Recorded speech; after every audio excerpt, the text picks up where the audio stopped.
যারা আসে ওনারা টমকায় সামনে আসাটা দৃষ্টিকটু, সামনের খালি জায়গাগুলো পূরণ করে একটু আগায় বসা।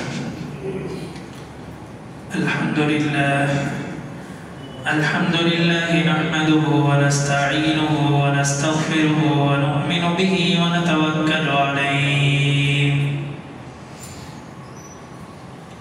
ওয়া না'উযু বিল্লাহি মিন শুরুরি আনফুসিনা ওয়া মিন সাইয়্যাতি আ'মালিনা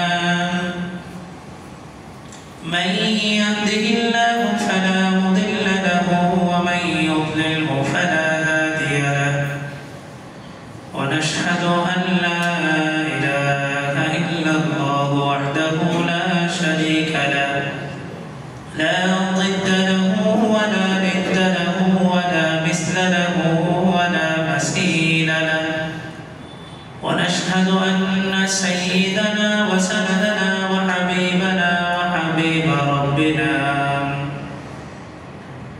وطبيبنا وطبيب قلوبنا ومولانا وأولانا محمدا عبده ورسوله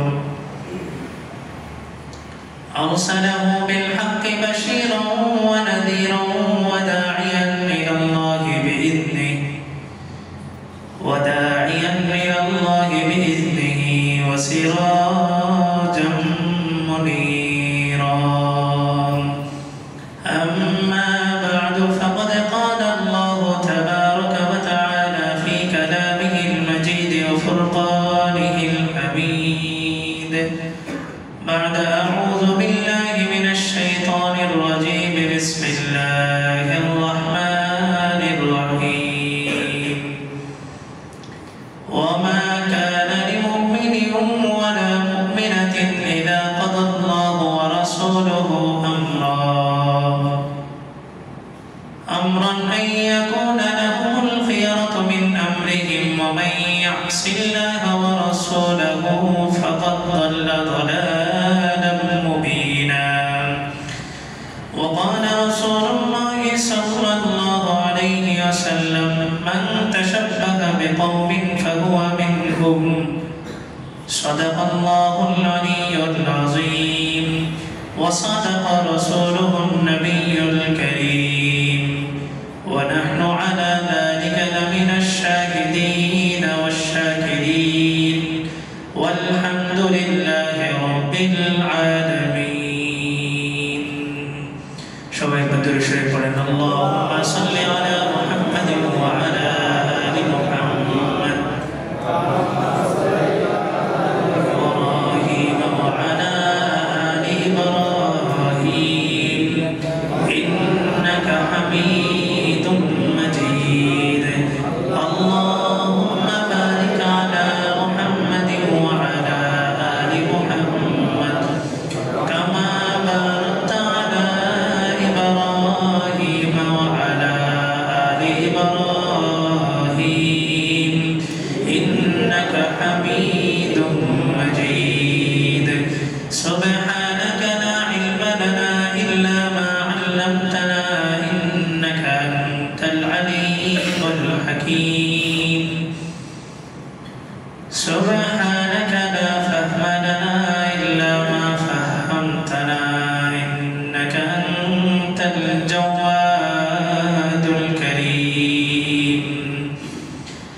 الحمد لله মহান রব্বুল আলামিনের শুকরিয়া আদায় করতেছি যে মহান রব্বুল আলামিন আমাদেরকে এত কঠিন পরিস্থিতির মধ্যেও সুস্থতার নিয়ামত দিয়ে সবচাইতে উত্তম জায়গা মসজিদে আসার এবং কিছু দ্বীনি কথা আলোচনা করার শোনার তৌফিক দান করছেন। এই জন্য কালিমাতুর শুকর আদায় করি আলহামদুলিল্লাহ।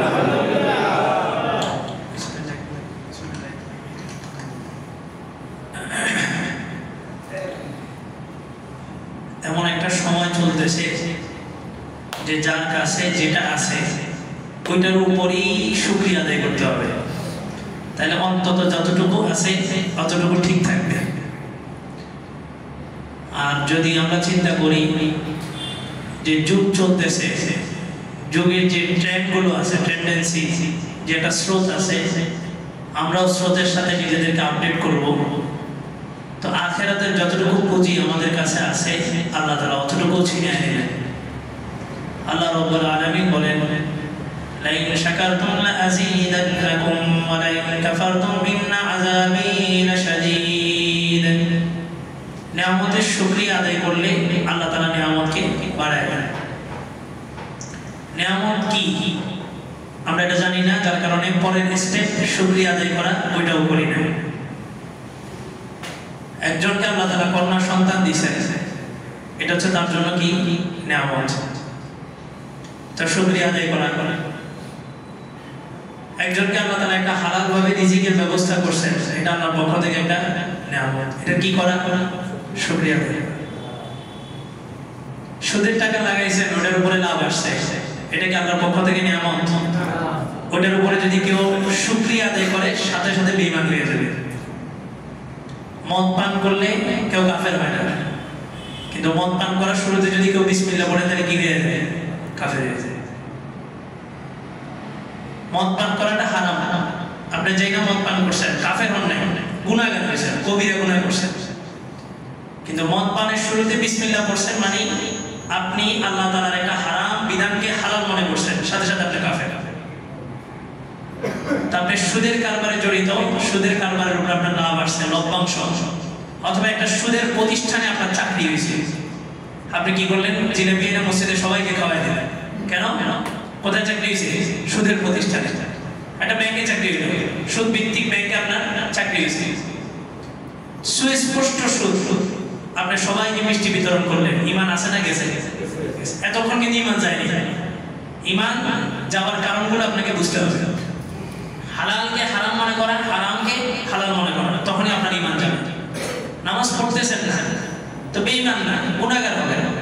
কিন্তু আপনি যদি মনে করেন যে নামাজ না পড়লে কি হয়, নামাজ পড়বো না, নামাজ আমার জন্য না, শিথিলতা অবলম্বন করলেন, অথবা এটাকে ঠাট্টা বিদ্রুপ করলেন, এই রুকু সেজদা দাও, এটা আবার কি? তো ঈমান আছে না গেছে? এতক্ষণ কিন্তু ঈমান যায়নি। আপনি সারা জীবন নামাজ পড়েন নাই, তারপরেও কিন্তু মুসলমানের কাতারে থাকবেন। সারা জীবন নামাজ পড়েন নাই, কিন্তু সারা জীবন নামাজ পড়ছেন, নামাজ নিয়ে আপনি একদিন কি করছেন? ঠাট্টা করছেন, ঈমান চলে গেছে। এই জন্য এমন একটা পরিস্থিতি চলতেছে, যতটুকু আছে ততটুকুর উপরে কি করতে হবে? শুকরিয়া আদায় করতে হবে। আপনার হাতে ব্যথা হয়ে যাবে, এটা আমার কাছে।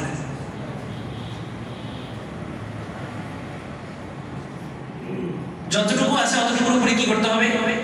শুকরিয়া আদায় করতে হবে। তাহলে আল্লাহ তাআলা নিয়ামতকে আরো কি করবে? বাড়ায় দেবে। আর যদি মনে করি যে না, সবাই এভাবে চলতেছে, একটা সময় কামাই পরে তওবা করব, যারা সুদের কারবারে জড়িত ম্যাক্সিমাম লোকের মন মানসিকতা এমন, এই বয়সে একটু করি, শেষ বয়সে কি করবো? হসপিটাল তওবা করব। তো দুনিয়াটা হয়ে গেছে এমন, যত বড় বড় দুর্নীতিবাজ সবাই কি বিভিন্ন মসজিদ মাদ্রাসার সাথে জড়িত। একটা মসজিদ দিয়ে দিচ্ছে উনি ওনার বাড়ির সামনে, সারা জীবন কিসের কারবার করছে? সুদের কারবার। তারপরে সুদের কারবার করছেন, ওইটা যতটা ভয়াবহ, সুদের টাকা দিয়ে মসজিদ করছেন এটা তার চাইতে বেশি ভয়াবহ। আপনি সুদের টাকা কামাইছেন, এটা আপনার একক, আপনি খাইছেন, কিন্তু ওই সুদের টাকা এনে মসজিদে দিয়ে দিচ্ছেন। কেন? মসজিদে দিলে তো কি হয়ে যাবে? হালাল হয়ে যাবে। মাদ্রাসার হুজুরের কাছে গেছে বড় অ্যামাউন্ট নিয়ে, তো হুজুর ইফতার বোর্ড বসায় দিয়েছে, ফতুয়ার বোর্ড, যে কোনো ভাবেই হোক এটাকে কি করতে হবে? টাকাটাকে হালাল করতে হবে। তো হুজুর ফতুয়া দিয়ে ওটাকে কি করে দিয়েছে? হালাল করে দিয়েছে। অথচ আপনি জানেন রাসূল বলে গেছে সুদ হারাম। এখানে পৃথিবীর সমস্ত মোল্লা মন্ত্রীরাও যদি ফতুয়া দেয় কাজ হবে? কে বলে গেছে? রাসূল বলে গেছেন সুদ হারাম। এবং এতটা ভয়াবহতা আল্লাহ রাসূল বলেন সুদী ব্যক্তির ব্যাপারে 5টা ভয়াবহ শাস্তি। সুদের কারবারে জড়িত সবচেয়ে নিম্নমানের শাস্তি হলো কি? নিজের আপন মায়ের সাথে কি করা? জিনা। কত কঠিন একটা জঘন্যতম একটা কাজ। জাহিলি যুগে মানুষ উলঙ্গ থাকতো, বেহায়াপনা করতো, এই সমস্ত মানে বিষয়গুলো চিন্তা আনা যাবে না, এত জঘন্যতম কাজ। আল্লাহ রাসূল বলেন সুদের কারবারে যে জড়িত হবে সর্বনিম্ন মানের শাস্তি হলো এটা, দেউলিয়া হয়ে যাবে। অনেক সম্পত্তি থাকবে, অনেক সম্পত্তি, ব্যাংক ব্যালেন্স অভাব নেই, কিন্তু আল্লাহ বলছেন তাকে আমি কি বানায় দিব? দেউলিয়া বানায় দিব। বেঈমান অবস্থায় মারা যাবে, বেঈমান মানে দুনিয়াও শেষ, আখিরাতও শেষ। এরপর আল্লাহ বলেন সবচেয়ে ভয়াবহ হচ্ছে ফাজানু বিহারবিন মিনাল্লাহি ওয়া রাসূলি, আল্লাহ এবং আল্লাহর রাসূলের সাথে যুদ্ধে অবতীর্ণ হবে। আল্লাহ। তো যাচাই বাছাই করি না, মসজিদে এমন কিছু লোক কমিটিতে আসতে হবে যারা প্রভাবশালী প্রতাপশালী, তো ঢুকাই দিয়েছে সুদি, ঢুকাই দিয়েছে ঘুষখোর, সারা জীবন সুদের কারবার করছে, ঘুষের কারবার করছে। চিন্তা করলাম যে এখন পলিটিক্যাল পাওয়ার আছে তাকে আমি আমার মাদ্রাসার কমিটিতে রাখলে, মসজিদের কমিটিতে রাখলে মাদ্রাসা মসজিদ কি থাকবে? চাঙ্গা থাকবে। এই যে দিনকে কি করে দিলাম? ধ্বংস করে দিলাম। দিন ধ্বংস হয় লেবাসদারীদের মাধ্যমে। বলেন, দিন ধ্বংস হয় লেবাসদারীদের মাধ্যমে, মানে সোজা বাংলায় মুনাফিকের মাধ্যমে দিন কি হয়? ধ্বংস হয়। মুনাফিক কে? যার দাড়ি নেই সে, নাকি যার বড় দাড়ি আছে সে? মুনাফিকটা কে? যে পাঞ্জাবি পরে না সে, না যে পাঞ্জাবি পরছে সে? মুনাফিকের পরিচয়টা কি? লেবাসে পুরা ইসলাম, সুরতে পুরা ইসলাম, কিন্তু ভিতরে তাকি কুফরি, তাকেই তো মুনাফিক হবে। যে লেবাসে ইসলাম নাই তাকে তো দেখলেই বোঝা যায় যে ইসলাম নাই, সুরতে ইসলাম নাই দেখলেই বোঝা যায় ইসলাম নাই। মুনাফিক এমন একটা তবকা যাকে দেখলে মনে হয় মুসলমান, কিন্তু আদতে তার ভিতরে কি কুফরি। এই মুনাফিক কার কাতারে? মুসলমানের কাতারে না কাফেরদের কাতারে? কাফেরদের কাতার দুইটা। আল্লাহ তাআলা কোরআন শরীফের অসংখ্য অগণিত আয়াতের মধ্যে আল্লাহ তাআলা বলছেন স্পষ্টভাবে যে অনেক মানুষ বলে এটা একটা হিকমত, অবলম্বন করতে হয়, মানতে হয়। আল্লাহ বলেন সেই দুইটা। এক আয়াতে আল্লাহ বলেন ফামিনকুম কাফিরুম ওয়া মিনকুম মুমিন, তোমাদের মধ্যে এক শ্রেণী কাফের আর এক শ্রেণী ঈমানদার। তাহলে মুনাফিক কোথায় গেছে? মুনাফিক কোথায়? কাফেরদের কাতারে। কাতার দুইটা শ্রেণী, দুইটা, হয় মুমিন নয় কুফর, দুইটার মাঝখানে কোনো স্টেপ নাই। আরেক আয়াতে আল্লাহ বলেন ইম্মা শাকিরাম ওয়া ইম্মা কাফুরা, হয়তো তুমি শুকরগুজার বান্দা হবে অথবা অকৃতজ্ঞ জাতি হবে। কাতার দুইটা শ্রেণী, দুইটা। চূড়ান্ত বিচারের দিবস শ্রেণী হবে কয়টা? দুইটা। ফারিকুম ফিল জান্নাতি ওয়া ফারিকুম ফিস সাঈর। এক শ্রেণীর ব্যাপারে আল্লাহ তাআলা জান্নাতের ফয়সালা দিবেন, আর এক শ্রেণীর ব্যাপারে জাহান্নামের ফয়সালা। শ্রেণী হবে দুইটা। মাঝখানে যে শ্রেণীটা মুনাফিক, এর মাধ্যমে দ্বীনের সবচেয়ে বেশি ক্ষতি হয়। কাফের অতটা ক্ষতি করতে পারে না, মুনাফিক যতটা কি করে ক্ষতি করে। এই জন্য আল্লাহ তাআলা বলেন ইন্নাল মুনাফিকিনা ফিদ দারকিল আসফালি মিনান নার, জাহান্নামের মধ্যে অনেকগুলো স্টেপ থাকবে, শাস্তি নিচের তলা, দোতলা, তিন তলা। যারা চতুর্থ তলায় থাকবে তাদের থেকে তৃতীয় তলার অধিবাসীদের শাস্তি একটু কি হবে? বেশি হবে। তৃতীয় তলার অধিবাসীদের থেকে দ্বিতীয় তলার অধিবাসীদের শাস্তি একটু বেশি হবে। সবচেয়ে নিচের স্টেপে যারা থাকবে তাদের শাস্তিটা সবচেয়ে ভয়াবহ হবে। আল্লাহ বলেন ইন্নাল মুনাফিকিন ফিদ দারকিল আসফালি মিনান নার, জাহান্নামের একদম সবচেয়ে নিচে, যেখান থেকে আগুনটা বের হয়, আগুনের লেলিহান শিখা যেখান থেকে ধাউ ধাউ করে জ্বলে, ওই জায়গাটাতে মুনাফিক থাকে। আল্লাহ রাসূল মুনাফিকদের লিস্টে দিয়ে গেছেন। হুযায়ফা রাদিয়াল্লাহু তাআলা আনহু, যাকে সিররুন নবী কি বলা হতো, রাসূলের ভেদ, গোপন রহস্যগুলো ওনার কাছে উদ্ঘাটন ছিল। ওনার কাছে লিস্টে দিয়ে গেছেন তৎকালীন সময়ের মুনাফিকদের নাম ধরে। আর আমাদেরকে আল্লাহ রাসূল মুনাফিকদের সমস্ত আলামত নিদর্শনগুলো বলে দিয়ে গেছেন। তাহলে দ্বীনের সবচেয়ে বড় ক্ষতি হয় কাদের মাধ্যমে? দ্বীনের লেবাসদারী লোকদের মাধ্যমে। এমনই একটা ক্ষতির সূচনা হয়েছে নূহ আলাইহিস সালামের যুগ থেকে।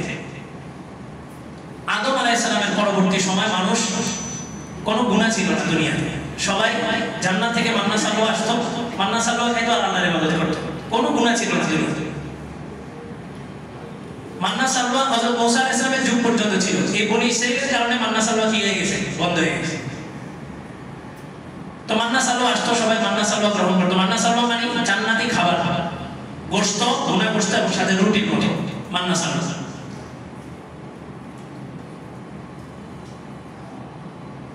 আদম আলাইহিস সালাম থেকে 600 বছর পর্যন্ত মানুষ এভাবেই ইবাদত করছে। কোন কোন কিতাবে, তাফসীরের কিতাবে, তারিখের কিতাবে আসছে ইদ্রিস আলাইহিস সালামের পরবর্তী সময় মানুষের ইবাদতের মধ্যে সমস্যা তৈরি হওয়া শুরু হয়েছে। কিভাবে? একদিন ইবলিস মানুষের আকৃতি ধরে আসলো, সুন্দর লেবাস পরে, একদম বড় হুজুর পাগড়ি থেকে ঘুরে আসছে।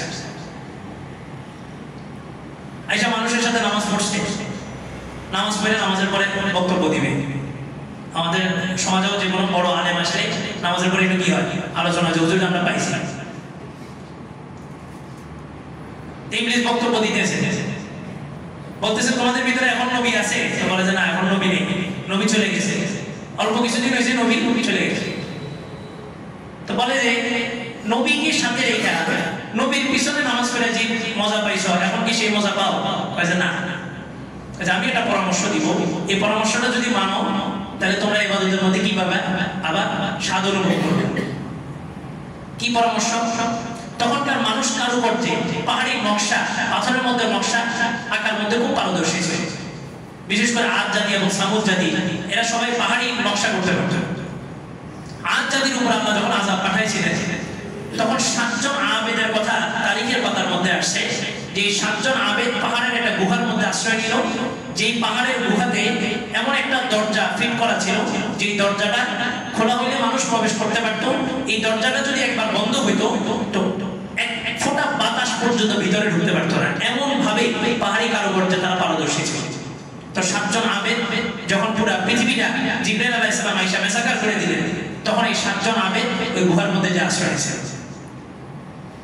তো আল্লাহর আযাব যখন আসে তখন কেউ বাঁচতে পারে না। তো গুহার মধ্যে আল্লাহ তাআলার আযাব শুরু হয়ে গেছে। কি ওই 7 জন আবেদ তাদের অটোমেটিক আল্লাহ তাআলা পেশাব জারি করে দিয়েছে। তো তারা তাদের পেশাব জারি ছিল, ওই পেশাবের মধ্যে ডুবে তারপর মারা গেছে। তো যেটা বলা উদ্দেশ্য, এরা পাহাড়ি কারুকার্যে নকশা আঁকার মধ্যে খুব পারদর্শী ছিল। ইবলিস বলতেছে তোমরা কি তোমার নবীর চেহারাটা মনে নেই তোমাদের? তো বলে আছে।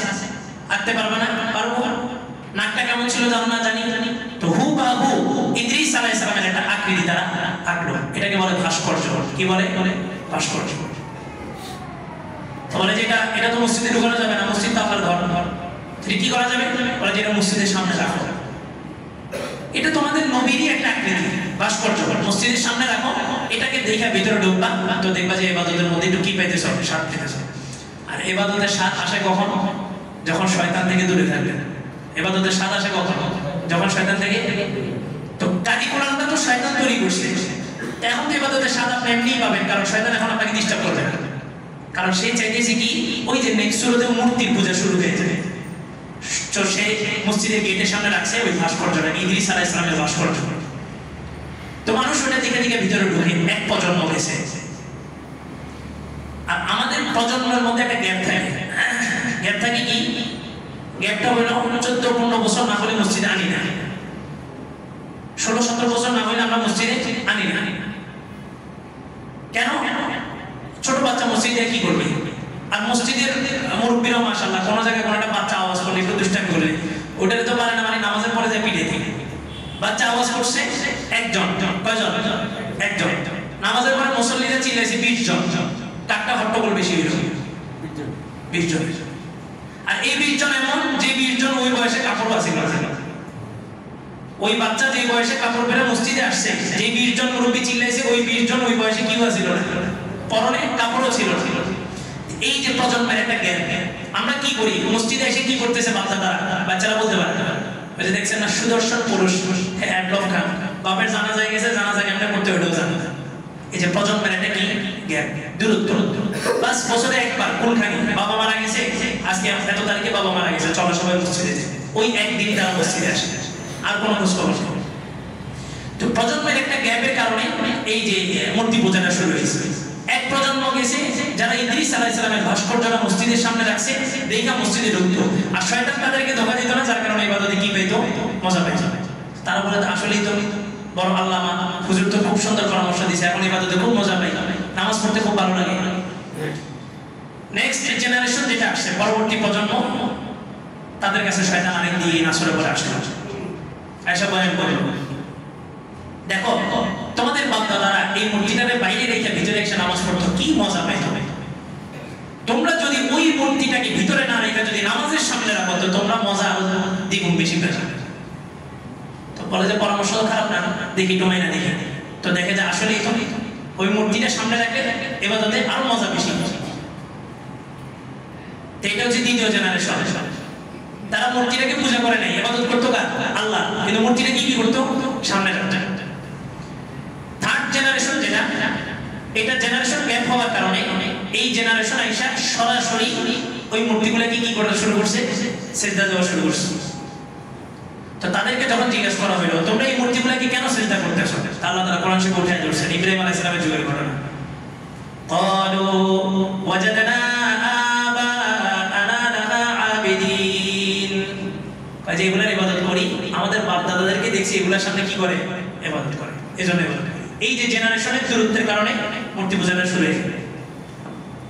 হয়তো বাপ-দাদাদেরকে দেখছি এগুলো ইবাদত করে, তো আমরা ওইগুলো কি করি? ইবাদত করি। তো মূর্তি পূজা শুরু হয়ে গেল। 600 বছর পর থেকে শুরু হয়েছে আদম আলাইহিস সালামের, পরবর্তী 600 বছরে পুরো পৃথিবীর মধ্যে মূর্তি পূজা ছয়লা হয়ে গেল। ধর্ম একটাই, মূর্তি পূজা, সবাই মূর্তি পূজা করে। ঠিক ওই সময়টাতে আল্লাহ তাআলা নূহ আলাইহিস সালামকে পাঠিয়েছেন 1200 বছর পর। 600 বছর পর মূর্তি পূজা শুরু। রানিং ছিল কত বছর? 600 বছর। 1200 বছর পরে আল্লাহ তাআলা নূহ আলাইহিস সালামকে পাঠিয়েছেন।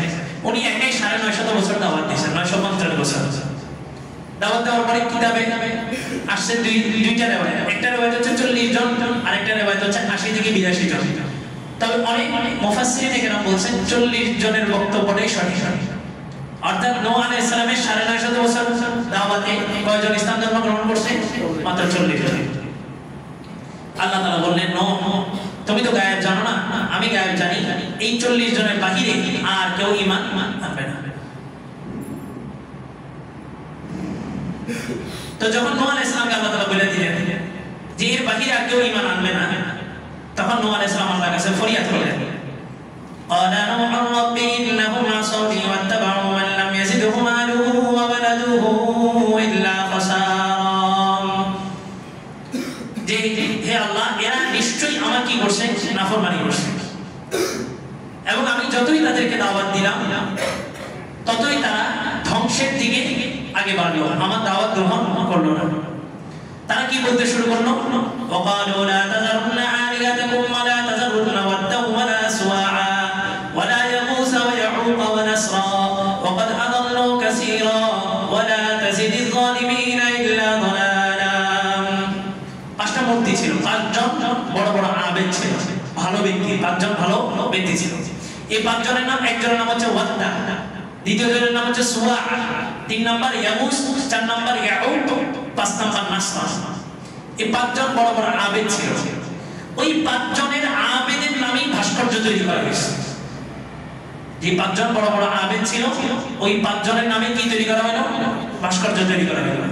তৈরি করার পরে একদিকে নূহ আলাইহিস সালাম দাওয়াত দিতেছেন এগুলা বাদ, অপরদিকে মানুষের বক্তব্যটা শুনে তারা বলতেছে, না তাযারুন্না আলিহাতাকুম, তোমরা কখনোই তোমাদের জান থাকতে কখনোই তোমাদের ইলাহ, তোমাদের মূর্তিগুলোকে তোমরা ছাড়বে না। ওয়ালা তাযারুন্না, এবং ছাড়বে না ওয়াদ্দা, ওয়াদ্দাকে, সুওয়া, সুওয়াকে, ইয়াগুস, ইয়াউক, নাসার, এদের কাউকে তোমরা ছাড়বে না। তোমাদের জান বেঁচে থাকতে এই পাঁচজনের রক্ষা করা তোমাদের জিম্মাদারি, কোনো অবস্থাতেই তোমরা কি করবে না? পিছপা হবে না। এবার দেখেন একই যুগের বর্বরতা গত যুগেও আমরা দেখলাম। শেখ মুজিব ভালো মানুষ না খারাপ মানুষ? বিতর্কের বাইরে। এই ভালো হইলো কি, খারাপ হইলো কি, গেছে গেছে। উযকুরু মাহাসিনা মাওতাকুম, রাসূল বলছেন তোমরা তোমাদের মৃত ব্যক্তিদের ভালো জিনিসগুলো আলোচনা করো। মৃত ব্যক্তি ভালো জিনিস আলোচনা করো।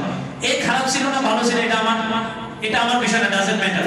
এটা আমার সাথে সম্পৃক্ত না। আমার কবরে যে 4 প্রশ্ন করা হবে, এই 4 প্রশ্নের কোনো নাকি শেখ মুজিব সংক্রান্ত আছে, দরকার নেই। বিতর্কের বাহিরে গিয়ে দেখেন যখন শেখ মুজিবের ভাস্কর্য তৈরি করা হলো, নূহ আলাইহিস সালামের যে দায়িত্ব ছিল, উলামায়ে কেরাম সেই দায়িত্ব কাঁধে নিয়ে কি বললেন? এই সমস্ত ভাস্কর্য তৈরি করতে দেওয়া যাবে না। আর যারা বিধর্মী কাফেরদের পক্ষ ছিল, ঠিক একই পক্ষ অবলম্বন করে ছাত্রলীগের উলামাগুলো কি বললো? যে আমাদের জীবন বাজি থাকতে, জীবন বাজি রেখে হইলেও আমরা শেখ মুজিবের ভাস্কর্য কি করবো? বাস্তবায়ন করে ছাড়ব। একই ঘটনা, প্যাটার্ন ভিন্ন, ঘটনা একই, প্রেক্ষাপট একই, প্যাটার্ন ভিন্ন। ওই জাতিকে আল্লাহ তাআলা যেভাবে ধ্বংস করছে, বিগত 16 বছরের স্বৈরাচারী শাসককেও আল্লাহ তাআলা একইভাবে ধ্বংস করছে। এবং আগামীতে যদি কেউ আবার আসে নতুন ভাবে, নতুন কোন নামে যদি ভাস্কর্য তৈরি করতে চায়, আল্লাহ তাদেরকেও একইভাবে লাঞ্ছিত, একইভাবে ধ্বংস করবে। এই জন্য ঘটনাগুলো কোরআনে বলছেন, অন্য কিছু না। ঘটনাগুলো শুনবেন, মজা লাগবে, হুজুর টান দিয়ে বলবে, চোখের পানি ফেলাই দিবে। এই জন্য ঘটনাগুলো কোরআনে বলেন না। আল্লাহ বলছেন আমি ঘটনাগুলো বর্ণনা করছি, ফাতাবিরু ইয়া উলিল আবসার, জ্ঞানী লোকেরা এখান থেকে কি গ্রহণ করবে? শিক্ষা গ্রহণ করবে। আল্লাহু আকবার। নূহ আলাইহিস সালাম যখন তাদের সাথে পারতেছিলেন না, তখন নূহ আলাইহিস সালাম বলেন, ক্বালা নূহু রাব্বি লা তাদার আলাল আরদি মিনাল কাফিরিনা দাইয়ারা। আল্লাহ যেহেতু এই 40 জনের বাহিরে, 80 থেকে 82 জনের বাহিরে আর কেউ ঈমান আনবে না, আপনি আলিমুল গায়ব, আপনি জানেন, তাহলে আপনি এদের প্রত্যেককে কি করে দেন? ধ্বংস করে দেন। দেখেন অন্যান্য নবী আর আমার রাসূলের মধ্যে পার্থক্যটা কোথায়? আল্লাহ রাসূলকে আল্লাহ তাআলা এই নূহ আলাইহিস সালামকে বললেন যে আমি গায়েব জানি, গায়েবের ইলম থেকে আমি তোমাকে বলতেছি যে কয়জন ঈমান আছে কয়জনের বাহিরে আর কেউ ঈমান আনবে না। নূহ আলাইহিস সালাম কি করলেন? বদদুয়া করে দিলেন।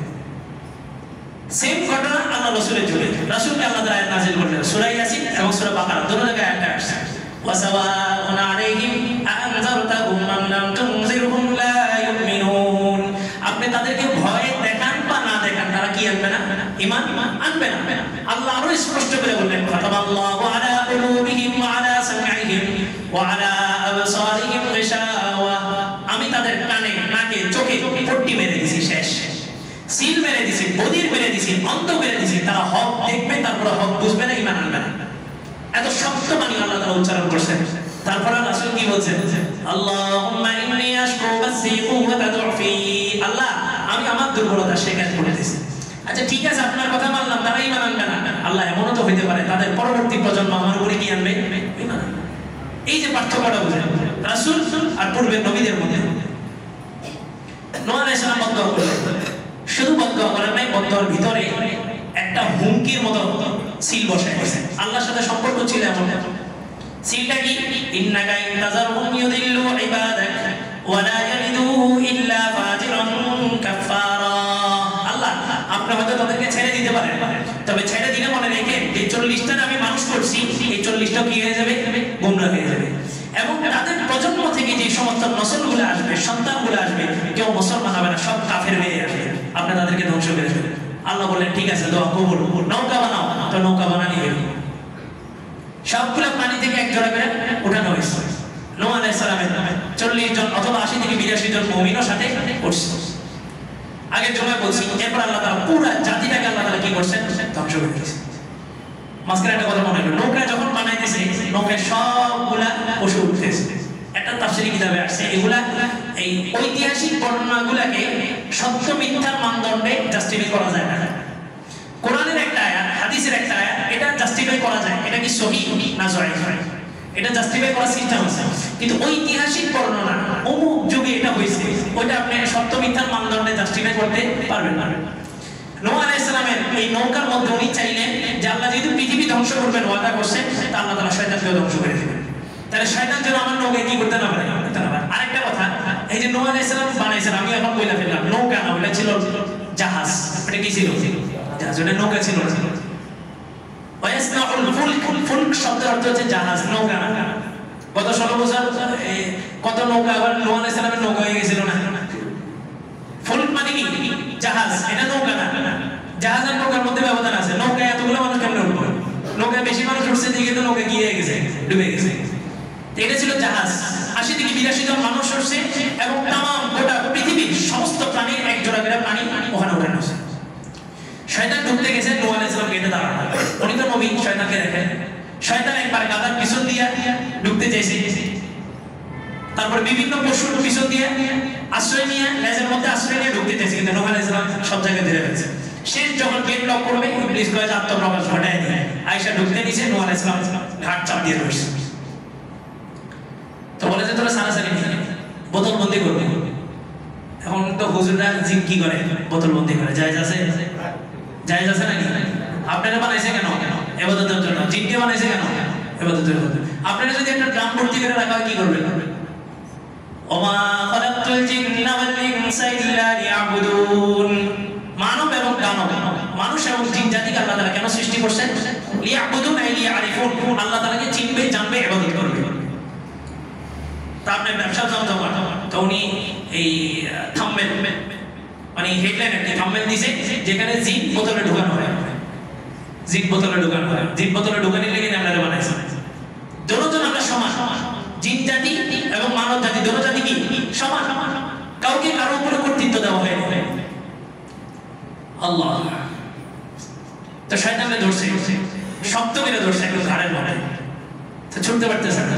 নবীদের গায়ে 40 জন জান্নাতি যুবকের শক্তি থাকে, তো ধরছে আর ছুটতে পারতেছে না। তো গায়ে যে মানুষকে কিভাবে ধোকা দিয়েছে, কয়টা পদ্ধতি, এগুলো যদি আমার কাছে বলো তাহলে আমি ধরে ছেড়ে দিতে। নূহ আলাইহিস সালাম ছিলেন খুব নরম মানুষ।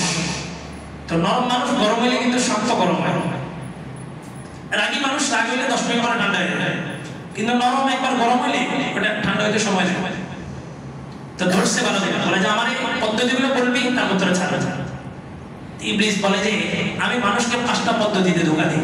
কয় পদ্ধতি? 5টা পদ্ধতি। 3টা পদ্ধতি আপনাকে বলবো, 2টা পদ্ধতি আপনাকে বলবো না। ওই 3টা পদ্ধতি হায়াতুস সাহাবার মধ্যে আছে। 3টা পদ্ধতি বলবো, 2টা আমি আপনাকে বলবো না। নূহ আলাইহিস সালাম তো আরো বেশি চালাক। জান্নাতি 10 জনের শক্তি মানে কি, 10 জনের বুদ্ধিও আছে ওনাদের ভিতরে। তো বললেন যে তোমার ওই 3টা আমার শোনার প্রয়োজন নাই, যে 2টা বলতে চাইতেছিল না ওই 2টাই বলো। ওই 3টা আমার জানার দরকার নেই। যে 2টা বলবে না ওই 2টাই তো আসল। যে 3টা বলে দিবে, বলে দিয়ে আমি কি করবো? পরীক্ষার প্রশ্ন আসবে 5টা, তো 5টার মধ্যে 3টা পাস আর 2টা আপনার অপশন আছে। তো বললে যে আমি তোমাকে 2টা বলবো, 3টা বলবো না। আমার ওই 3টাই দরকার, যে 3টা আপনি বলবেন। ওই 3টাই তো আসবে পরীক্ষায়। যেগুলো পরীক্ষায় আসবে এগুলোকে আপনাকে বলে দিবে, বলবে। ইবলিস এমন 3টা বলতে চাইছে যে 3টা দিয়ে মানুষের ধোঁকা দিলেও কাজে লাগে না, কিন্তু 2টা মেজর আছে যে 2টা দিয়ে ধোঁকা দিলে যে কারো মধ্যে কি লাগে, কাজে লাগে। নূহ আলাইহিস সালাম বললেন যে ওই 2টাই লাগবে, যে 3টা বলতে চাইছে ওগুলো আমার জানার দরকার নেই। তো সেই 2টা বলছে আল হাসাদ, একটা হচ্ছে হিংসা, আর একটা হচ্ছে আল হিরসু, লোভ লালসা। এই 2টা মানুষকে কি করে? আল্লাহ রাসূলের হাদিস, ইয়াকুম ওয়াল হাসাদ ফাইনাল হাসাদা ইয়াকুলুল হাসানাত কামা তাকুলুন নারুল হাতাব। তোমরা হিংসা হইতে কি থাকো? বেঁচে থাকো, বিরত থাকো। কারণ হিংসা তোমাদের যে আমলগুলো আছে, আমল আখলাক, এগুলো কি করে? ধ্বংস করে। হিংসা মানুষের যে সমস্ত নেক আমলগুলো আছে এগুলো ধ্বংস করে। 24 ঘন্টা অমুকের এটা হলো কেন, অমুকের এতগুলো বাড়ি হলো কিভাবে, অমুকের গাড়ি হলো কিভাবে, এটাকে বলে হিংসা। আরেকটা হচ্ছে লোভ লালসা, এটাও মানুষকে কি করে? ধ্বংস করে। আমার এটা লাগবে, অমুকের আছে মানে আমারও লাগবে। আল্লাহ রাসূল বলেন আর রিজকু মাকসুম ওয়াল হারিসু মাহরুম। তোমার যেটা রিজিক এটা তোমার জন্য বরাদ্দ, সিদ্ধান্ত তোমার হাতে। তুমি কি হালাল ভাবে ভক্ষণ করবা না হারাম ভাবে? দুপুরের খানা সবাই কি আছে? বরাদ্দ আছে, আল্লাহ তাআলা বরাদ্দ করে রাখছেন। সিদ্ধান্ত আপনার। আপনি কি হারাম টাকা দিয়ে হোটেলে যায় খাবেন না হালাল টাকা দিয়ে বাসায় যায় খাবেন, এটা সিদ্ধান্ত একান্তই আপনার। আপনার শরীরের যৌবনের চাহিদা আছে, আল্লাহ তাআলা আপনার জন্য চাহিদা পূরণের বরাদ্দ করে রাখছেন, রাস্তা তৈরি করে রাখছেন। সিদ্ধান্ত আপনার। আপনাকে বিবাহের মাধ্যমে বৈধভাবে এই জরুরত পূরণ করবে না জেনা অন্যায় অবৈধভাবে ওই জরুরতটা পূরণ করবে, সিদ্ধান্ত আপনার। তবে রিজিক সবার জন্য কি করা আছে? বন্টন করা আছে। পোশাক আপনার জন্য নির্ধারিত আছে, সিদ্ধান্ত আপনার। আপনি কি চুরি করে জামা কিনবেন না নিজের ঘামের শ্রমের টাকা দিয়ে জামা কিনবেন, সিদ্ধান্ত আপনার। কিন্তু রিজিক এটা আল্লাহ বলে মানুষ রিজিকের পিছনে যে পরিমাণ দৌড়ায়, রিজিক তার চাইতে দ্বিগুণ বান্দার পিছনে দৌড়ায়। তাহলে রিজিক বন্টন করা আছে। মাহরুম কে হবে? ওয়াল হারিসু মাহরুম, যে ব্যক্তি লোভী, লোভ করছে, 2টা দিয়ে হয়ে যায়, সে 6টা দিছে, 4টে স্টকে রাখছে। বন্যার সময় ত্রাণ দিছে, তো ওনার বাড়ি ফুল ফিল আপ, বাড়ি ফুল, তো উনি আরো নিতেছে। তো ওনারে যে সভাপতি ধরছে যে এতগুলো নিতেছেন কেন? তো বলতেছে যে এখন না মানুষ দিতেছে, বন্যার পরে কে দিবে? সেই জন্য এখনের জন্য যেগুলো এগুলো তো রাখছি, আবার অগ্রিম গুদামজাত করছে। অথচ ওয়াল ইহতিকার হারাম, হাদিসের শব্দ গুদামজাত করা, মাল স্টকে রাখা, এটা হারাম। আল্লাহু আকবার। তো নূহ আলাইহিস সালাম শয়তানকে ধরছে যে 2টা পন্থা আমাকে বলো। 2টা কি? হাসাদ এবং লোভ। প্রত্যেকই দেখবে এই 2টা জিনিস আমার মধ্যে আছে কিনা। এই 2টা জিনিস আমার সাথে থাকা মানে সরাসরি ইবলিস আমার সাথে থাকা। আর ইবলিসকে প্রতিহত করতে হলে এই 2টা জিনিস যদি বাদ দিতে পারি, তাহলে ইবলিস আমার কাছে পরাস্ত। আর আমাদের সবচেয়ে বড় শত্রু কে? শয়তান। আল্লাহ সূরাতুল আরাফের মধ্যে বলেন ইন্নাশ শাইতানা লাকুম আদুউম ফাত্তাখিযুহু আদুওয়া। শয়তান তোমাদের সুস্পষ্ট শত্রু, তাকে শত্রু হিসেবেই গ্রহণ করো। মসজিদে আসবেন, ভালো লাগতেছে না, নিশ্চিত থাকেন শয়তান এখন আপনার সাথে কুস্তিতে করতে নামছে। আপনি যত কষ্ট হোক, যত কঠিন পরিস্থিতি হোক, ওইটা চলে আসে, শয়তান পরাজিত হয়ে গেছে। আল্লাহ রাসূল বলেন মেসওয়াক করলে আসওয়াকু মাথারাতুল লিল ফাম ওয়া মারদাতুল লির রাব। মেসওয়াক এটা মুখের সুগন্ধি এবং রবের সন্তুষ্টি। আর রবের সন্তুষ্টি ওই কাজে হয় যেই কাজের মধ্যে শয়তানের মাজা, কোমর ভেঙে যায়। মেসওয়াক করলে কার কোমর ভাঙে? শয়তানের কোমর ভেঙে যায়। কিন্তু মেসওয়াক কয়জনের কাছে আছে? ইবলিস আমাদের শত্রু, এটা সবাই জানি, কিন্তু শত্রুকে প্রতিহত করার অস্ত্র কয়জনের আছে? আল্লাহ। হযরত ওমর শেষ সময় 7টা স্টেপিং করছে, নারী বুড়ি সব বের হয়ে গেছে, 7টা ছুরি দিয়ে খাই দিয়েছে। মাজুসি এক গোলাম, আবু লুবলুব নাম। এরপরে উনি 24 ঘন্টা অথবা 48 ঘন্টা উনি জীবিত ছিলেন। একদিন অথবা 2 দিন উনি জীবিত ছিলেন। একজন সাহাবী বলেন আমি ওনাকে দেখতে গেছি গভীর রাতে ফজরের আগ মুহূর্তে, যাই দেখলাম যে ওনার নাড়ি ভুঁড়ি বের হয়ে আছে, উনি যে দুধ পান করছে দুধ নাড়ি ভুঁড়ি দিয়ে বের হয়ে গেছে। তো সবাই বুঝে গেছে ওমর আর বাঁচবে না। তো ওমর ওই সময়টাতে পর্যন্ত ফজরের আগ মুহূর্তেও উঠে গেছে ফজরের নামাজ পড়ার জন্য, ওই নাড়ি ভুঁড়ি বের হয়ে আছে। আল্লাহ, আমরা সামান্য একটু জ্বর, সামান্য একটু মাথা ব্যথা, কয়েক ওয়াক্ত নামাজ কাজে করে ফেলেন।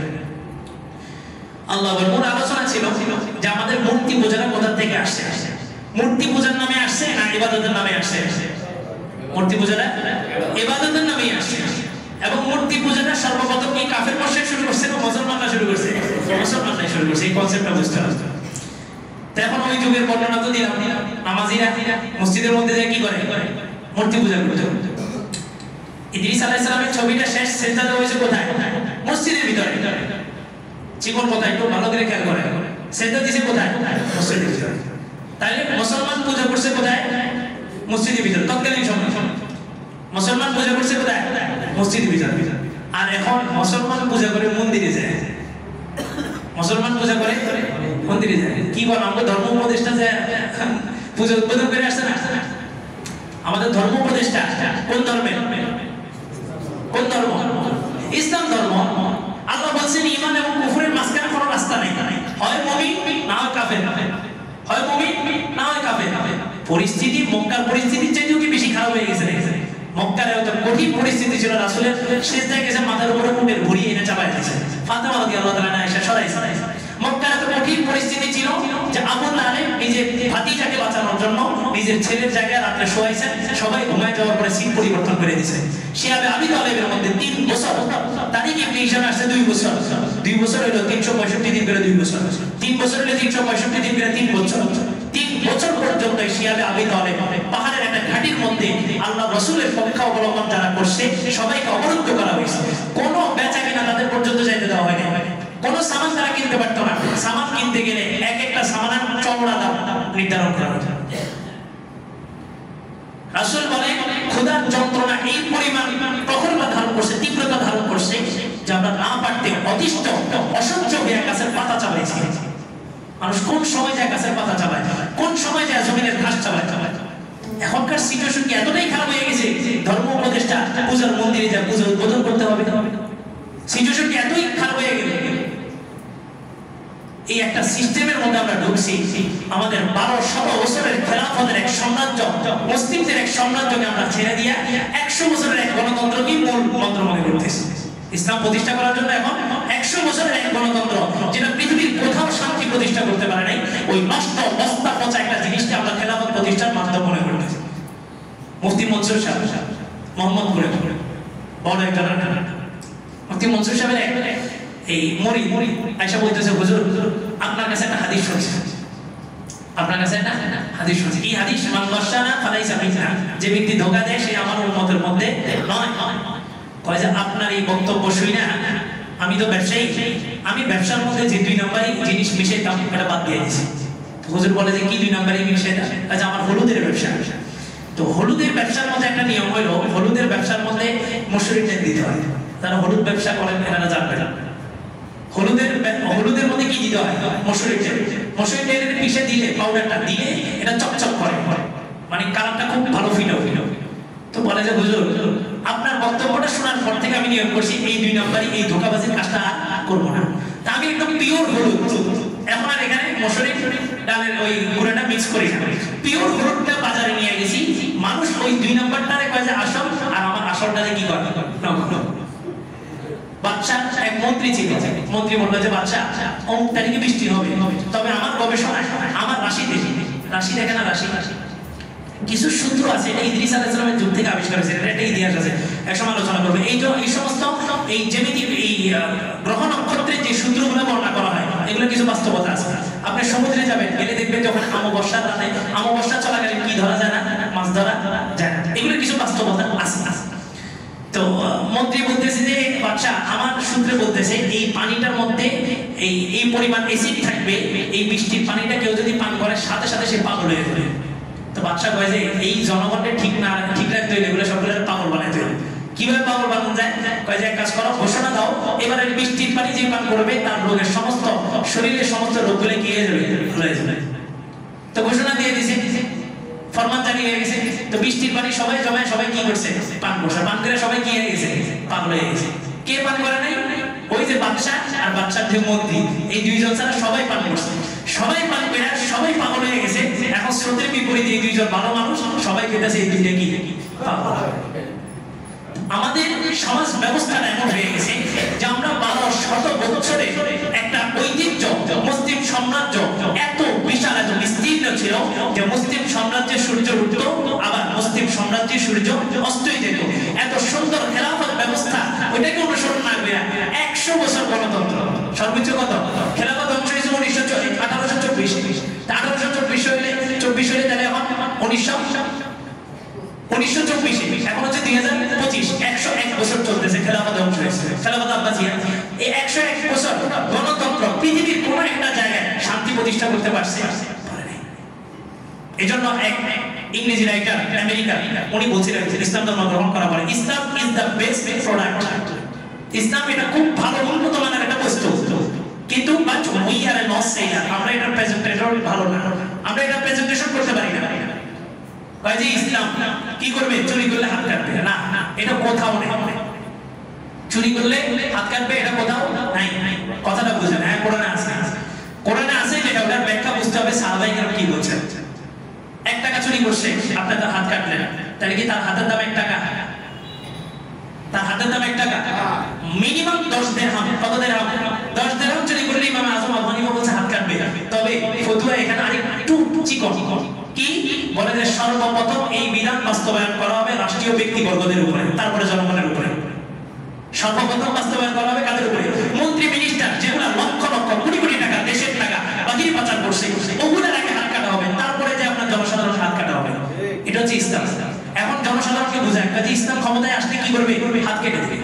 হুজুর ক্ষমতায় আসলেই এটা বন্ধ, এটা বন্ধ, ওটা বন্ধ। হুজুরের ক্ষমতা চায় না কে?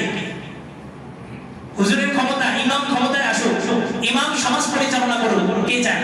একজন ভাই আমার অনেক মুসল্লি ফজরের তাফসীরে বলে আমারে বললেন যে হুজুর আপনি কি এই সমাজের মধ্যে আপনি যেভাবে চাচ্ছেন এভাবেই বাস্তবায়ন করতে পারবেন? তাই বলে যে পারবো না, পারার কি আছে?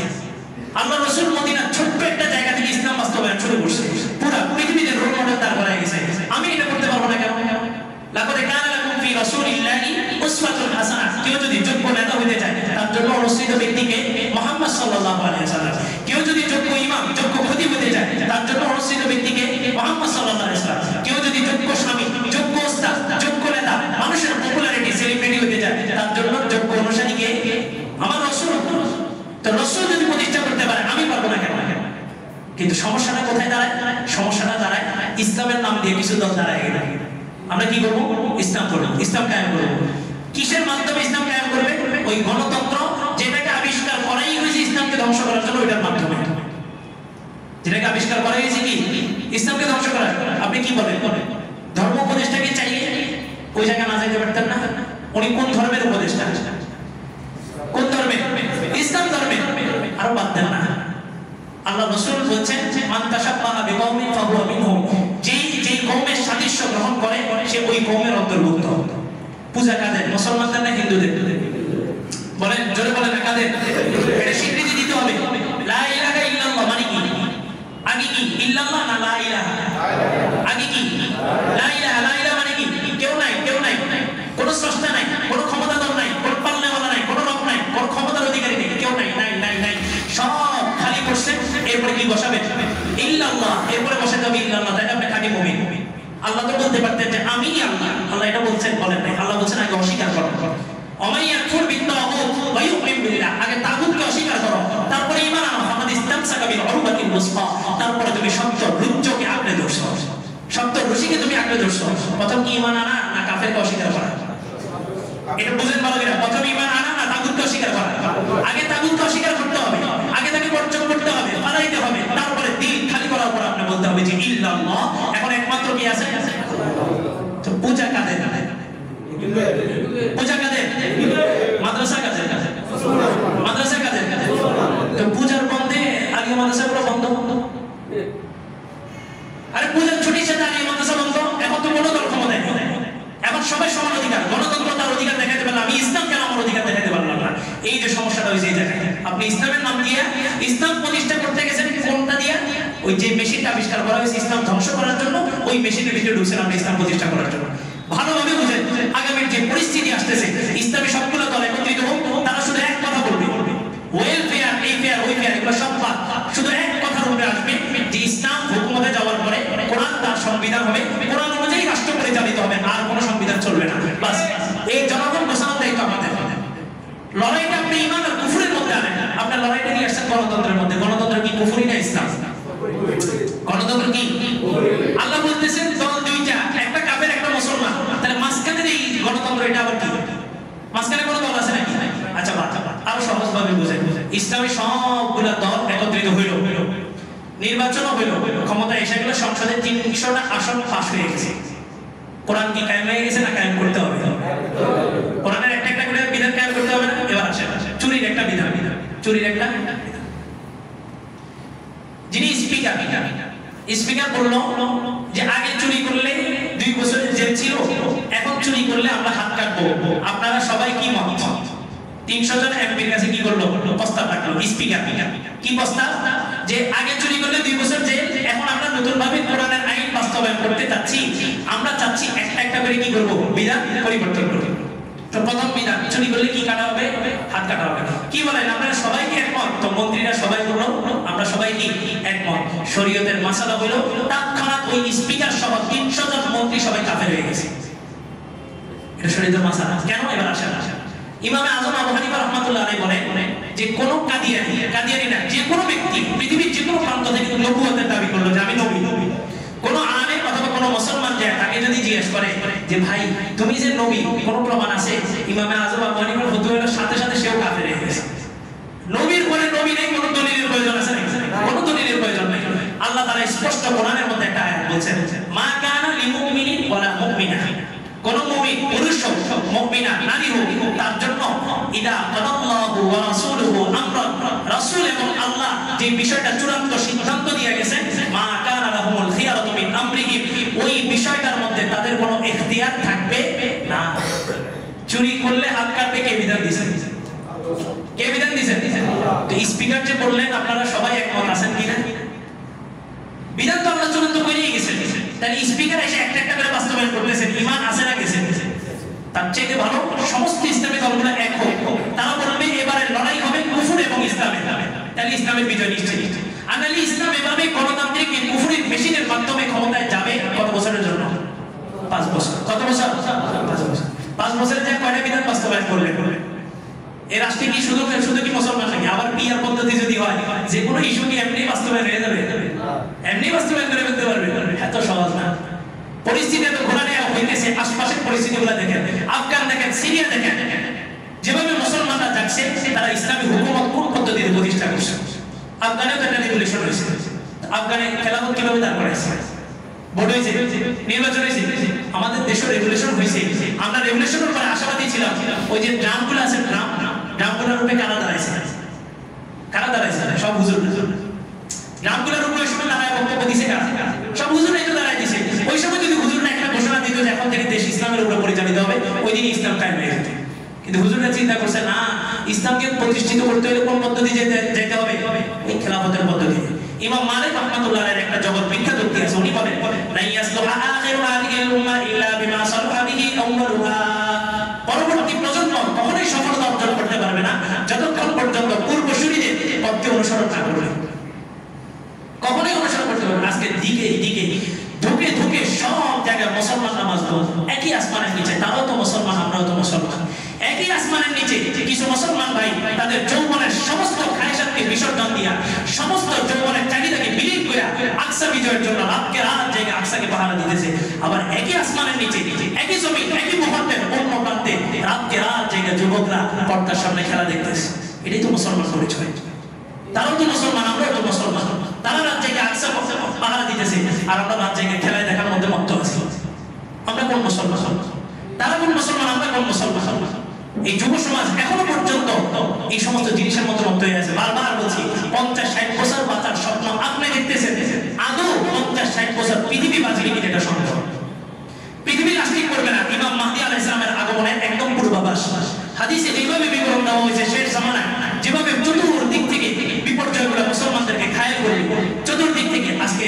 রোহিঙ্গাদের দিকে তাকায় দেখেন, এনজিও সংস্থা কাজ করতেছে। এই আমেরিকা মানবাধিকার প্রতিষ্ঠা ফিলিস্তিনে করতে পারেনি, মানবাধিকার প্রতিষ্ঠা ইন্ডিয়া করতে পারেনি, মানবাধিকার প্রতিষ্ঠা মায়ানমারে করতে পারেনি, যেখানে সবচেয়ে বেশি মুসলমান মাজলুম হয়ে আছে। সে মানবাধিকার প্রতিষ্ঠা করছে কোথায়? আমার দেশে। আর হুজুরদেরকে কি বলা হয়েছে যে দেখেন ওই যে খনির বিচার বাস্তবায়ন করতে হলে বাহিরের সহযোগিতার প্রয়োজন আছে। আমার দেশের বিচার আমার দেশের মানুষ করবে, এটার জন্য আমেরিকার সাহায্য নিতে হবে। তো কি হয়েছে দেশের পরিস্থিতি? যেটা হওয়ার হইতেছে বাস্তবতা সবাই মেনে নিচ্ছে, সবাই এখন কাজ থেকে বিমুখ। এখন আর নতুন করে কিছু হবে না, এই সমাজ ব্যবস্থা এভাবেই চলবে। আল্লাহ তুমি আমার বললেন হুজুর আপনি কি বাস্তবায়ন করতে পারবেন? আমি বললাম যে না পারার কি আছে। ওনাকে আমি আশ্বস্ত করলাম দেখেন আপনি সকালে ঘুম থেকে উঠা নিয়ে রাত্রে ঘুমানো পর্যন্ত আপনার 100% কাজের মধ্যে 95% কাজ আপনি ইসলামের ভিত্তিতেই করতেছেন, কিন্তু আপনি জানেন না। আপনি সকালে ঘুম থেকে উঠছেন, উঠে কি করছেন? মুখ ধুইছেন। ইসলামও কি বলে? ঘুম থেকে ওঠার পরে কি মুখ ধোয়া। আপনি সকালে ঘুম থেকে ওঠার পরে কি করছেন? ব্রেকফাস্ট নাস্তা করছেন। ইসলামও কি বলে? খালি পেটে না থেকে কি করো? নাস্তা করো, কাজের জন্য উদ্যমী হও। কোন হাত দিয়ে খাইছেন? কোন হাত দিয়ে খাইছেন? ইসলামও কি বলে? ডান হাত দিয়ে খাও। আপনি গেছেন সারাদিন ব্যবসার দোকানের মধ্যে বসেছিলেন, ইসলামও কি বলে? ব্যবসা কর। ব্যবসা করা নবীর সুন্নাত। আল্লাহ রাসূল নবুয়ত পাইছেন ব্যবসায়ী অবস্থায়, ব্যবসার পরিচয় দিয়েই রাসূলের রিসালাত শুরু হয়েছে। আপনি রাতে ঘুমাইতে গেছেন, ঘুমটাও ইসলাম কি বলে? ওয়াজআলনাল লাইলা লিবাসা, সারাদিন কাজ করছো, এবার একটু কি করো? বিশ্রাম। দুপুরে খানা খাইছেন, ইসলামও কি বলে? ক্লান্ত হলে খাবার খাওয়া, রাতে খাবার খাওয়া, সব কিছুই আপনার ইসলাম। শুধুমাত্র আপনি বুঝেন না বলে এটা সওয়াব পাইতেছেন না। আপনি ব্যবসা করছেন, আপনি শুধু যদি মনে মনে এই নিয়তটা করেন যে আমি ব্যবসা এই জন্যই করতেছি, আমার রাসূল ব্যবসা করছেন, তাহলে আপনি ব্যবসা করছেন ঠিক। আখিরাতে যাওয়ার পরে দেখবেন যে আপনার ব্যবসার দোকানে বসেছিলেন, ওইটা কিছুই লেখা নেই, শুধু লেখা আছে ইবাদত ইবাদত ইবাদত ইবাদত। আপনি খাবার খাইছেন, শুধু নিয়ত করেন যে আমি খাবারটা খাই, যে শক্তি হবে এই শক্তি দিয়ে ইবাদত করব। খাবার খাইছেন ঠিক, আখিরাতে যাওয়ার পরে দেখবেন খাবারের কোনো লিস্ট নেই, শুধু ইবাদত ইবাদত ইবাদত। ঘুমাইছেন ঠিক, আপনি এই নিয়তে ঘুমান যে আমার রাসূলও ঘুমাইছে, আমি এই জন্যই ঘুমাইতেছি যাতে আমার একটা শক্তি হবে, কাজের মধ্যে উদ্যমতা স্পিড পাবো। আপনি ঘুমান, সারা রাত ঘুমাইছেন, ইশারের নামাজটা জামাতের সাথে পড়েন, ফজরের নামাজটা জামাতের সাথে পড়েন, আল্লাহ তাআলা আপনার সারা রাত নফল নামাজে কাটায় দেওয়ার সওয়াব দান করেন। তাহলে 95% কাজ আমার কি হিসাবে? ইসলাম হিসাবে। শুধুমাত্র 5% কাজের কারণে আমি একটু দ্বিধাদ্বন্দ্বে পড়ি, জায়গা জমিনের মারামারি। তো গেছি প্রশাসনের কাছে, প্রশাসন বলছে নারী পুরুষ সমান অধিকার। এই যে আমি অনিসলামিক একটা কাজ করলাম, বিবি কি করলো? রাষ্ট্র তাকে অধিকার দিল বিবি তালাক দিবে, তো বিবি নিজে নিজে কি করছে? তালাক দিয়ে দিয়েছে। এই বিবি তাকে তালাক দিয়েছে কেন? আপনার কারণে। আপনার স্বামী যদি তাকে দ্বীনের বুঝ দিতেন, তাকে যদি শরীয়তের মাসালাগুলো বুঝাইতেন যে তুমি নিজে নিজেকে তালাক দিতে পারবা না, তাহলে বিবি রাষ্ট্রের কাছে যেত না। তাহলে অল্প সামান্য 4-5টা বিষয় আমরা রাষ্ট্রকে মানতেছি, বাকি সবকিছু আমরা মসজিদে পড়তেছি। বিবাহ করবেন, কে পড়াবে? কে পড়াই দিয়েছে? ইমাম সাহেব। এখন তো একটা নতুন টেন্ডেন্সি বেরিয়েছে, ইমাম সাহেব নিয়ে যায় মসজিদে বিয়ে হয় না। মসজিদে বিয়ে হওয়ার মতো পরিস্থিতি নাই। তো দুলারে যে সাধারণ সাজায় আর ওই মহিলার যে সাধারণ সাজায় সবাই মিলে দেখে একদিনই তো। আর প্রথম দেখা তো মাফ, কিছু হুজুরে ফতোয়া দিয়েছে না একবার দেখলে কি হয়ে যাবে? মাফ হয়ে যাবে। তেমন সবাই একবার দেখে। তেমন বিয়ে হয় রেস্টুরেন্ট, ইমাম সাহেবের সামনে থাকে, মাশাআল্লাহ দুজন একসাথে আছে, কর্ম করাই দিতেছে। বিবাহ কি আপনি ইসলাম হিসেবে যদি করেন, ইসলাম মানেন। আর আপনি যদি মনে করেন ব্যান্ড পার্টি, হলুদ গায়ে হলুদ, এটা ওইটা অনুষ্ঠান করা লাগবে, আপনার শুধুমাত্র ইজাব কবুলের জন্য ইমাম সাহেবকে 1000 টাকা দেওয়ার কি দরকার? ইসলামটাকে আপনি মানার দরকারটা কি? কেউ বলছে আপনাকে ইজাব কবুলের জন্য মসজিদে আসতে। আপনি আগে না তো ব্যান্ড পার্টি করছেন, বিয়ে না তো ব্যান্ড পার্টি করছেন, পরে না তো ব্যান্ড পার্টি করছেন। এই বিয়ে 6 মাস টিকবে কি গ্যারান্টি দেবে?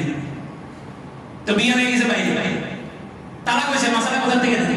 ইমাম সাহেব কাছে। সব কিছু আপনি ইমামের পিছনে করে তৃপ্তি পাইতেছেন। ইমাম সমাজ ব্যবস্থায় আসলে আপনি তৃপ্তি পান না কেন?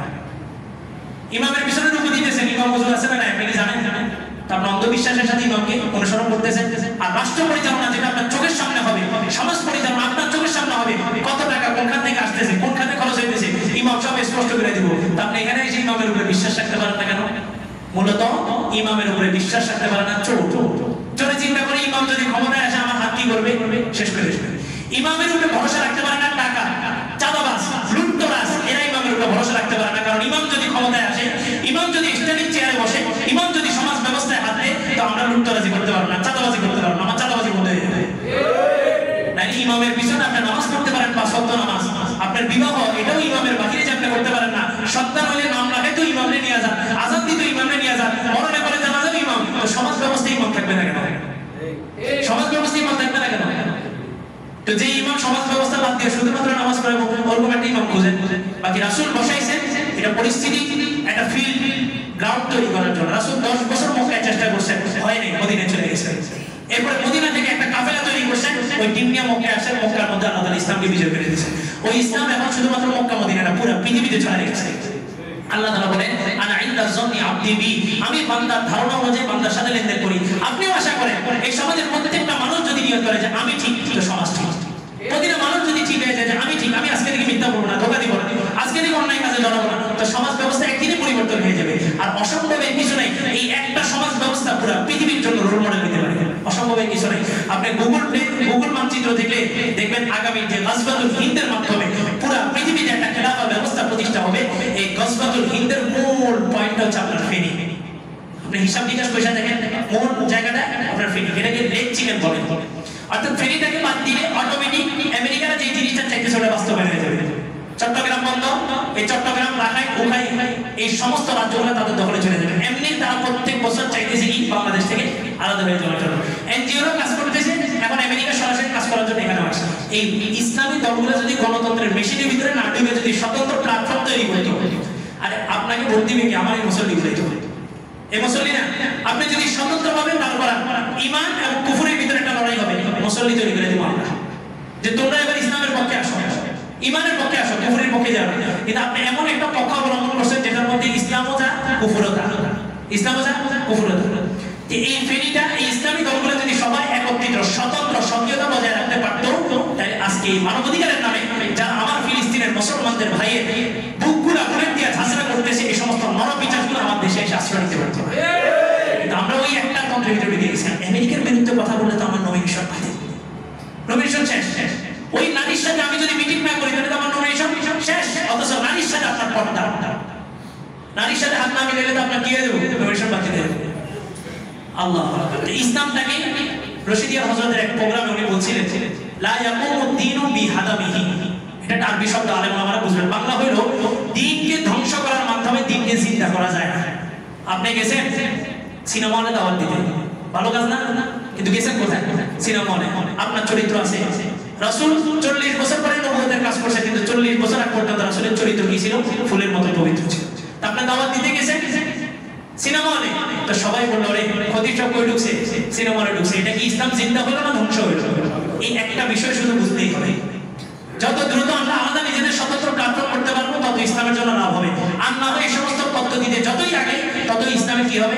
ক্ষতি ছাড়া আর কিছুই হবে না। আল্লাহ তাআলা কথাগুলো বুঝার, আমল করার তৌফিক দান করুন।